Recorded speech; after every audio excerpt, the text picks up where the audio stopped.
Herzlich willkommen bei In die Ferne. Ich habe mir mal wieder einen Tag ausgedacht und zwar machen wir heute den Vanlife-Tag. Das heißt, eine ganze Reihe von Fragen, dessen Antwort ich nicht notiert habe und auch nicht vorher drüber nachgedacht habe, die ich jetzt spontan beantworte. Und am Ende taggen wir Leute, die die Fragen bitte auch beantworten sollen, wenn sie dann Bock haben.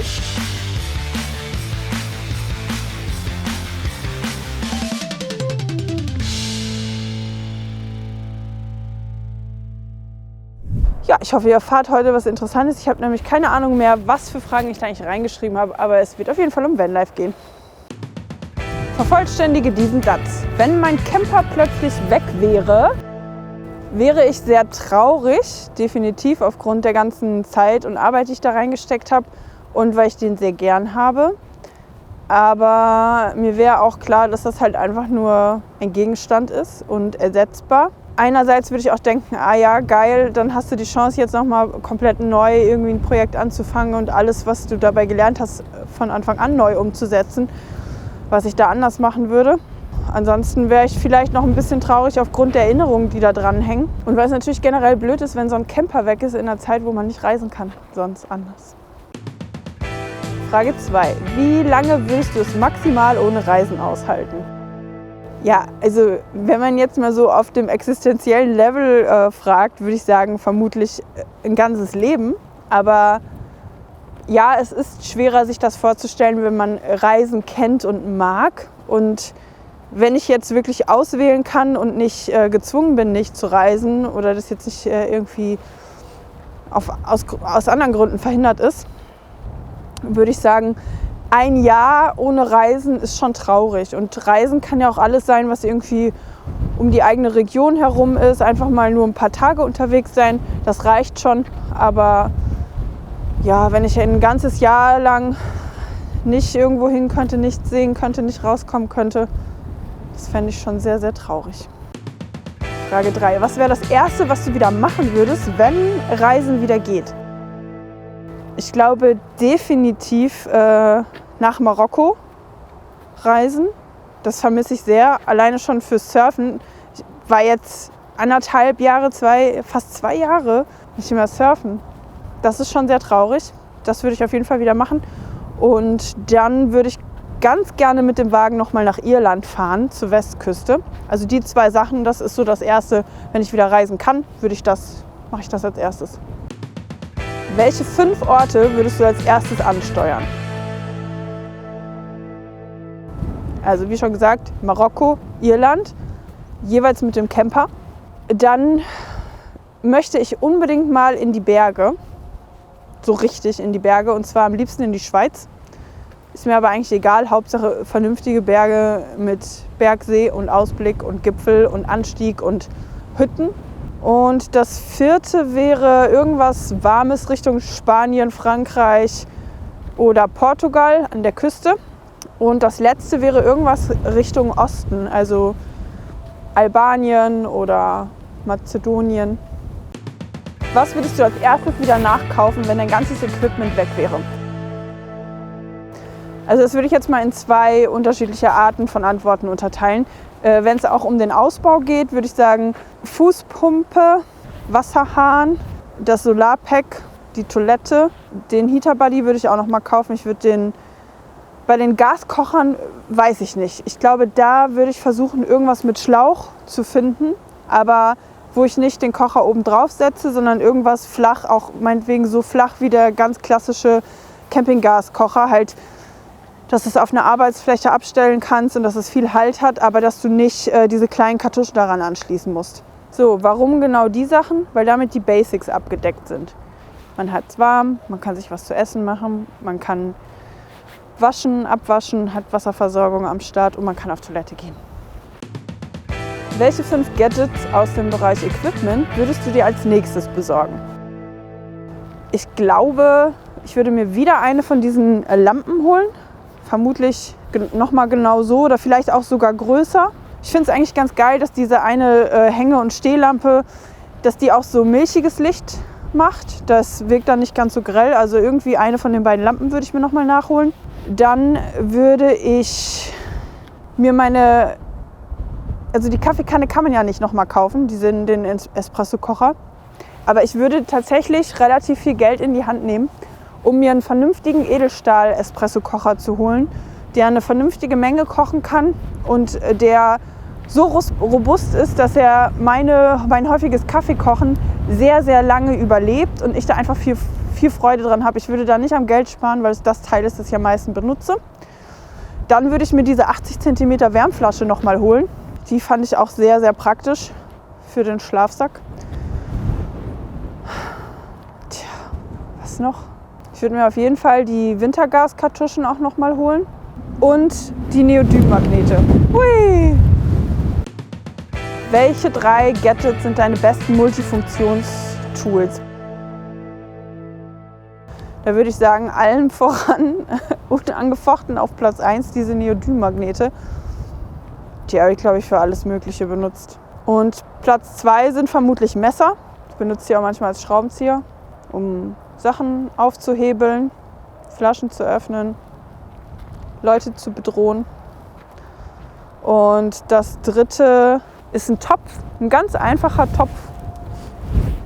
Kannst du dir einen Tee drin machen, Teewasser, kannst du dir zur Not sogar, ja, also eigentlich alles an Essen drin machen, kannst Sachen drin aufbewahren, kannst Sachen drin anrühren.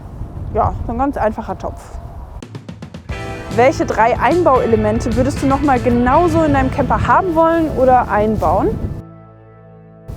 Also falls es jetzt ein Camper ist, der quasi industriell gefertigt wurde. Bei meinem Ausbau würde ich sagen, ich würde die Küche noch mal einbauen mit kleinen Änderungen. Ich würde diese Sofa-Bett-Kombination noch mal einbauen, auch mit kleinen Änderungen. Ja, vermutlich würde ich auch dieses System mit den Vorhängen und den Magneten noch mal so machen. Wenn ihr solche Videos hilfreich findet, dann gebt diesem Video doch einen Daumen nach oben, denn dann wissen wir Bescheid und machen vielleicht häufiger solche Videos. Und ja, wenn ihr dem Daumen schon ein Video hochgegeben habt, dann könnt ihr den Kanal auch gleich abonnieren und das Glöckchen aktivieren. Denn die meisten von euch kommen immer wieder vorbei, aber haben den Kanal noch nicht aktiviert. Kommt doch einfach für länger zu uns. Kommt einfach mit. Welches Equipment wäre für dich der größte Verlust, wenn es weg wäre und warum? Henning hat natürlich vermutet, dass es der Kaffeekocher ist es aber nicht. Und ich glaube, wenn man das jetzt unter Equipment zählen darf, würde ich sagen, meine Polsterbezüge, weil die gibt es nicht nochmal. Die gibt es nicht mehr. Und das war ein alter Bettbezug und ich finde den sehr schön. Und ich freue mich jedes Mal, wenn ich in den Camper reinkomme und den sehe und ich weiß, wenn das Teil weg wäre, müsste ich mir was anderes einfallen lassen. Das wäre sicherlich auch schön, aber es wäre nicht das Gleiche. Würdest du alles nochmal genauso nachbauen? Das meiste ja. Die Grundstruktur ja. Details würde ich anders machen. Ich habe dazu mal ein ganzes Video gemacht, verlinke ich euch hier oben. Also eigentlich habe ich 2 Videos dazu gemacht, Ausbaufeld. Der andere verlinke ich euch in der Infobox. In der Infobox findet ihr übrigens immer weiterführende Informationen. Alles, wonach ihr fragen könntet. Klickt einfach auf mehr Anzeigen und schon öffnet sich ein Universum der Informationen. Da geht es richtig ab. Da findet ihr unter anderem auch den Link zu unserem Instagram-Kanal, falls ihr uns da folgen wollt. Da zeige ich auf jeden Fall, wenn ich unterwegs bin, was ich da so mache. Und ihr seht auch mal ein paar Sachen aus dem Alltag. Also sehen wir uns da wieder. Würdest du alles, was du in deinem Camper hast, wenn du finanziell könntest, dann nochmal genauso nachkaufen? Ich glaube, fast alles. Also so kleine Kleinigkeiten nicht, aber ich glaube das Allermeiste. Ich glaube, ich würde mir von Anfang an einen anderen Schlafsack holen. Der war halt gut bis, sagen wir mal, 2-3 Grad. Aber alles, was gefühlt oder in echt darunter ging, ja, also da würde ich direkt einen anderen nehmen. Da habe ich übrigens gerade einen bestellt. Ihr habt mir ja viele Empfehlungen geschrieben. Unter anderem diesen Antarktika, der 5 Kilo wiegt, aber im Camper ist Gewicht ja egal.